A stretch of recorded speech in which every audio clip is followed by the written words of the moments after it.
joins us every Wednesday. And Phil, at 5-7, the Eagles are very relevant. Do you sense that there is a different feeling around NovaCare because of this newfound relevancy? Yeah, absolutely. I mean, they realize the season has not gone the way anybody wanted it to or expected it to with this organization. But here they are, and if all the teams in the NFC East were 7-5 or 8-4 or something like that, and they were all jostling for the playoff berth,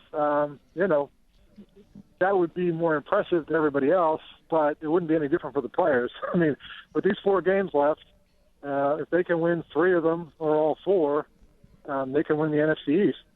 Heck, the way it's going, they could win 2 of them probably and win the NFC East because it's just been that bad a division. So yeah, it's when you're covering a 5-7 team or following a 5-7 team or a team that's sort of struggled the way the Eagles have this year, losing 3 or 4 games in various stretches. When you cover that or you're around it or you follow it, it gets kind of grim when you get to December. You're a lot of games and not a lot to think about or root for or care that much about. But the way this has worked out, they're 5-7 and they're 5-7 on merit. It's not some fluky thing. This is a team that's a 5-7 football team. But what they just did against New England kind of makes you wonder what they can do in a certain situation, in any certain situation. If they can beat New England at New England, then yeah, they could win a wild card game against, say, the Vikings at Lincoln Financial Field. So if you can do that, you would go further than they've gone since Chip Kelly's been here. So yeah, it's definitely given everybody here a sense of all the players, coaches, they have a renewed sense of purpose here.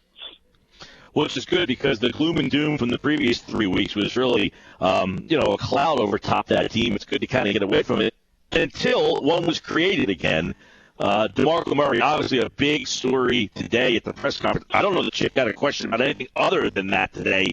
How do you feel that Chip received that information in terms of hearing that get out, that his star $40 million running back went to the owner or sat next to him in first class, boo-hoo, and displayed that he's not happy with his role? Yeah, it could not have gone well. It's been a weird story because it kind of trickled out in bits and pieces. Ed Werder of ESPN was the first to report it, and I think when Ed first got wind of it, he didn't really have all the details yet. So he basically reported that Murray went to Jeff Lurie to talk about this. And that created the impression that it was, basically like he went to his office and, opened the door and said, hey, I got a problem.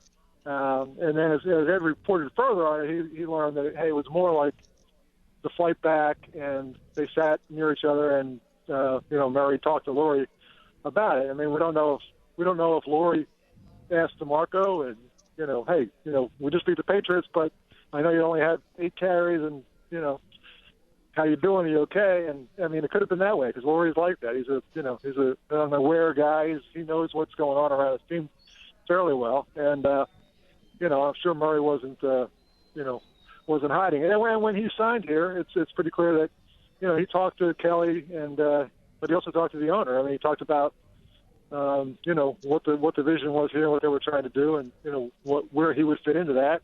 And that's not really what's happened since he's been here. So he's got legitimate questions or concerns, I think, on the fact that he hasn't played as well as everybody expected him to, or as well as he played last year in Dallas. That all feeds into it. It's not like it's happening in a vacuum. It's not like Murray's been the DeMarco Murray of last year for the Eagles, and they're somehow benching him or cutting his playing time. So there's a lot of moving parts to all this. And the fact that, Murray refuses to talk to anybody until his normal Thursday, stonewall session at his locker, that's kind of unfortunate on his part. That's public relations disaster number one there because, he's basically let it fester for 3 days, and he'll go into a 4th day tomorrow before he can answer any questions about it. Do you think Chip, because he seemed a little testy today, Phil, do you think that he's frustrated by this, that because I think it's interesting because obviously last week and the last 3 weeks, Murray's role has been diminishing and diminishing and diminishing. And he said, I thought was interesting last week, he said, all of the running backs were aware of the game plan, so there shouldn't be any problems, and then there is a problem. So do you think that Kelly's starting to get frustrated that, he knows he made this decision to sign this guy and it's not working out? Is that what's frustrating him? Yeah, I would think so. I mean, when he made the move, first of all, he traded away a popular player in the, leading rusher in Eagles history in LaShawn McCoy. Right. And, they made an overture to Frank Gore, the San Francisco running back. And then Gore decided he wanted to go visit Indianapolis because that was a better situation for him. And then they had Ryan Matthews scheduled for a visit. And the day Matthews was scheduled to come in, all of a sudden Marco Murray showed up and was also visiting. So they kind of rushed everything there. They traded McCoy away. They decided to go a different direction in terms of style of running back, and got basically turned down by Frank Gore, and went after DeMarco Murray as an alternative. And Chip said he called him. They were worried that Murray was expecting more money than they were willing to pay in their budget for what they wanted to do, and found out that wasn't the case. He called him. Money was much more amenable to what they were willing to do, and it all happened like within a day or two. So basically a day and a half, they made the whole decision to go with DeMarco Murray, spend a lot of money on him, and basically outbid what the Cowboys were willing to pay. So that was a very that's a huge commitment that Chip Kelly made, and it was based on the belief that Murray would be a better fit to what they do on offense than McCoy was. And I don't know about you, but I've watched a lot of football over the course of the last 30 years of my life, and I have not seen DeMarco Murray look better in this offense or more suited to this offense than LaShawn McCoy was for the last 2 years. Not for a minute. I mean, he's not looked at all comfortable or like it's a good fit for him. His style doesn't seem to mesh well. They've had injuries on the offensive line, but also Kelly changed both starting guards, and that's part of the problem too, I'm sure. So yeah. There's a number of things in the mix there, but Murray has not been a particularly effective player, and he has not been the player that Chip Kelly promised, and not the player that Chip Kelly thought he was getting. And that says a lot more about Chip Kelly and his evaluation of DeMarco Murray than it says about Murray. I mean, Murray's exactly who he was, and he's not fitting into Kelly's offense, which was Kelly's job, to make him fit into the offense. Yeah, Phil Sheridan is with us, ESPN.com, NFL Nation. Obviously, McCoy, he spoke today. Murray has not really spoke about this at all. How, Phil, do you envision, if at all, the running back situation looking on Friday with Matthews back? I think a lot of people wonder, well, will it be Matthews, Sproles, and Varner, and Murray active and just kind of hanging out? Or do you think that Kelly will make a discernible effort to try to figure out a way to get Murray some sort of role, even if it's minimal? Yeah, I think there's two ways that Kelly... He would deactivate. He's not going to deactivate Murray, right? Well, I mean, it's possible. I was going to say there's two ways for him to go here. One could be to send the message that, hey, look, you're our guy. We committed to you. There's been some bumps in the road, but we believe you're the running back that we signed.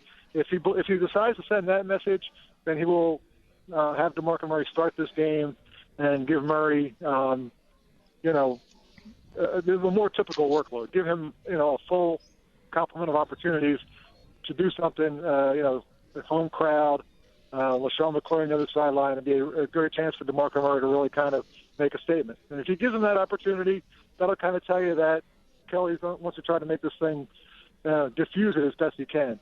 The other alternative is to send the message that, you know what, you crossed the line here, you went to the boss, you're not playing that well, and if he sends that message, then that would be the alternative. He could say, I'm going to make him inactive, or just stand him on the sideline and not let him play at all. So the trouble with that is also, though, that you had Matthews coming back after missing 3 games with a concussion. If he was that troubled by the concussion, having him play the guy who's he had a hamstring or a groin, I guess it was a groin injury as well. Matthews tends to get banged up when he plays, so it would be a big risk to have Murray inactive or on the sideline, all not playing in the game as a statement, and then all of a sudden Ryan Matthews goes down. Darren Sproles can get you through a little bit, but it's going to be an interesting situation. It's definitely the drama. For a team that just won a really big game and starting to feel a little bit better about itself, to have all this drama surrounding this issue cannot be what Chip Kelly would have wanted. Phil Sheridan, ESPN.com, NFL Nation. The Eagles and the Bills are obviously a big game for both teams. We just talked to Greg Roman a little bit earlier, the offensive coordinator in Buffalo, and he kind of said, yeah, Shady's got a little twinkle in his eye this week, and you can tell when the time you come home. But, do you think that moving forward that the best thing for this team is to go with Sproles and Matthews and maybe even Varner because they give you the closest thing to Shady, which is explosion. I mean, McCoy's just such an explosive player. He was very shifty and able to do things that those guys can't. But I think it's like today, Phil, when he's asked why does Murray only averaged 3.5, and he said, well, there's a lot of moving parts. But the other guys aren't having those issues. They're running for over 4.5 yards a carry. So I know he doesn't want to throw his guy under the bus, but it seems evident that this is more a Murray thing than it is the problems of the other guys. Oh, I agree, and it's a combination of things. I mean, in Dallas, Murray almost always ran out of an I formation type set. The quarterback was under center. Tony Romo likes to be under center. Doesn't use a shotgun as much. Here, it's all Bradford in the shotgun. If you're a running back and you're lined up, well behind the line of scrimmage, you can see. When the ball snaps, you can see what's going on along the line. You can see where the hole's going to be or where it's going to develop. It's a whole different rhythm for a running back, and he's more comfortable in that situation. Well, I mean, that's not a mystery, and that's not a surprise. I mean, if you watched any Cowboys film, which you like to think the Eagles spent a little time, they had to play the Cowboys twice last year, so they probably watched their offense a little bit on film. They understand. They had to know that.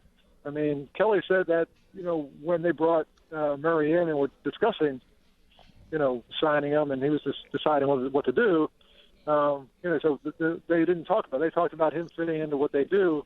Their scheme. They didn't talk about changing their scheme to fit him. But if you're a good coach and you have a player that's really good at a certain thing or has been successful a certain way, I mean, it's kind of incumbent upon you, it seems to me that it's a lot easier to adjust your scheme or the play calls to suit a player's skill set than it is for a player to change his skill set. You can't ask DeMarco Murray. You signed him because he's DeMarco Murray, and then you ask him not to play like DeMarco Murray. That's a little bit of the problem here. And Murray's been, he's not been like super talkative all year, but he's been cooperative, and he hasn't really, complained or said anything negative. He tries to keep it pretty positive generally. And, if he went to the owner, I think to me the biggest problem isn't going to the owner and having a conversation with him. The problem is that, a day later, that conversation is national news because somebody, and I don't think it was anybody on Jeff Lurie's side of the story, leaked that to ESPN's Ed Werder. That almost had to come from DeMarco Murray's side of it, whether it was Murray himself, Murray's agent, a teammate or a friend or somebody who he talks to. It didn't get from the plane to a national story through the Eagles. I think it came from Murray's side of things, and that's probably the bigger problem than Murray actually talking to Lurie. Somehow they made sure this all got out and became a big story.